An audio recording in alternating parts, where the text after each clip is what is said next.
দর্শক স্ক্রিনে যে নাম্বারটি দেখছেন এই নাম্বারটি চ্যানেল কর্তৃপক্ষের নাম্বার, এই নাম্বার ইমো এবং হোয়াটসঅ্যাপ আছে। আপুটিকে ভালো লাগলে চ্যানেল কর্তৃপক্ষের সাথে যোগাযোগ করবেন, বিস্তারিত তথ্য দিয়ে আমরা সহযোগিতা করবো। নাই না দর্শক স্ক্রিনে যে নাম্বারটি দেখছেন এই নাম্বারটি চ্যানেল কর্তৃপক্ষের নাম্বার, এই নাম্বারে ইমো এবং হোয়াটসঅ্যাপ আছে। এই বন্ডির ব্যাপারে কোনো তথ্য চাইলে চ্যানেল কর্তৃপক্ষের নাম্বারে যোগাযোগ করবেন, আমরা তথ্য দিয়ে সহযোগিতা করব। তো আপু বলেন, আপনার পরিচয় বলেন, কোথা থেকে আসছেন, কেমন আছেন? আমার নাম শিমু, বাড়ি বাগেরহাট। আমরা 5 বোন 1 ভাই। আমার আব্বু আছে, আম্মু নেই। আমার বয়স 28, আমি সংসারে বড় মেয়ে। আপনি সংসারে বড় মেয়ে। আপনার উচ্চতা কতটুকু?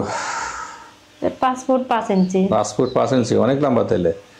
আপনি এই যে 28 বছর বয়স পার করলেন, এই বয়সে তো আপনি প্রেম প্রীতি ছাড়া থাকার কথা না। এখন আপনি যদি বলেন যে আমি প্রেম করি নাই, দর্শক কিভাবে এটা বিশ্বাস করবে? না করি নাই বলতে গেলে হ্যাঁ করে, মেয়েরা করে, কিন্তু আমি করি নাই কেন? আমার আম্মু মারা যাওয়ার পরে সংসারে হালটা আমি ধরছি। এই সংসারের পিছে খাটতে খাটতে আমার বয়স এত দূর হয়ে গেছে, আমি জীবনও ভাবি নাই। প্রেম তো দূরের কথা। যদি কোনো মানুষ বলে যে আপনাকে বিয়ে করার জন্য আমরা বাবার সাথে কথা বলবে, সেটা কিভাবে করবে? আমি মনে করি আমার বাবার সাথে কথাটা না বলাটাই ভালো। আমার বাপের হাতে একটা চিজ নাই, বা কথা মানে হাতে একটা গুছায় বলতে পারে না। গুছাই বলতে পারে না। তো আপনাদের সংসারের আয় ব্যয় কিভাবে, কি এখন কিভাবে সংসার চলে? আয় বলতে গেলে আমি এখন হাতে একটা কাজ করি না, টুকটাক করি। এখন আমার বোনেরাও আস্তে আস্তে হইতাছে, পরবর্তীতে ওরাও করবো। এখন আমি একটু কষ্টে আছি। কষ্টের মধ্যে দিয়ে দিন যাচ্ছে, দিন তো আর থেমে থাকে না, কষ্টের মধ্যে চলে। এখন যে ইচ্ছা নিয়ে আসছেন সেই মানুষটি, মানে প্রত্যেকটা মানুষের জীবনে স্বপ্ন থাকে। আপনার জীবনে ওই মানুষটিকে নিয়ে কিরকম স্বপ্ন দেখেন, বা কিরকম স্বপ্নের পুরুষ হওয়া উচিত? স্বপ্ন দেখতে বলতে গেলে বয়স 40 হোক 50 হোক, বয়সের কোনো সমস্যা নাই। একটা ছেলে বলতে গেলে কি একটা বয়স্ক লোক হোক আর যাই হোক, যদি আমার পাশে থাকে বা আমার কষ্ট যদি ভাগ করে নেয়, যদি আমার কিছু যদি শেয়ার করে নেয়, আমার কোনো আপত্তি নেই। কোনো আপত্তি নাই?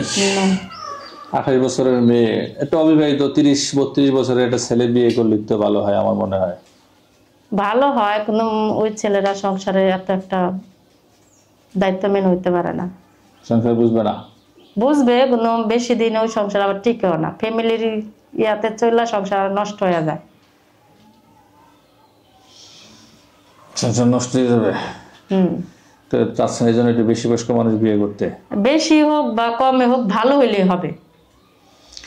28 বছর বয়স, যেহেতু আপনার 40-45 বছরের পুরুষ আপনার জন্য 40 হোক 45 হোক বা 35 হোক বা 30, এটা কোনো বড় না, কিন্তু ভালো হইতে হবে। মন মানসিকতা ভালো। তার অর্থনৈতিক অবস্থা তেমন ভালো না, ধরেন দিন আনে দিন খায়, এরকম মানুষ হইলে ওটাও কোনো সমস্যা নেই। ওটাও কোনো সমস্যা নেই। বাড়িতে যদি প্রবাসী হয়? প্রবাসী হইলে আরো কোনো সমস্যা নেই আমার। সে তো প্রবাসে থাকবে, আপনি তারা তো পাবেন না, তো বিয়ে করে কি করবেন?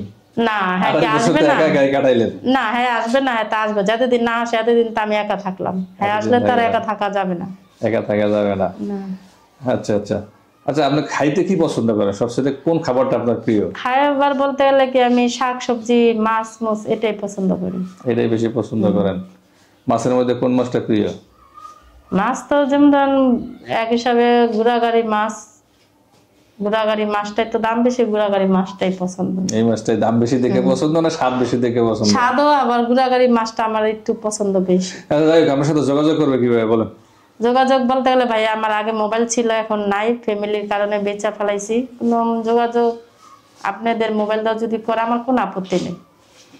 আমাদের মোবাইল দিয়ে যোগাযোগ করবে? হ্যাঁ হ্যাঁ। আচ্ছা দর্শক, আপনারা ভুল বুঝবেন না, এই বোনটি আসলে দরিদ্রতার কারণে এখন খুব অসুবিধার মধ্যে আছে, দিন যাপন করতেছে। যদি কোনো ভাই তার পাশে দাঁড়াতে চান, আমাদের সাথে কথা বলবেন।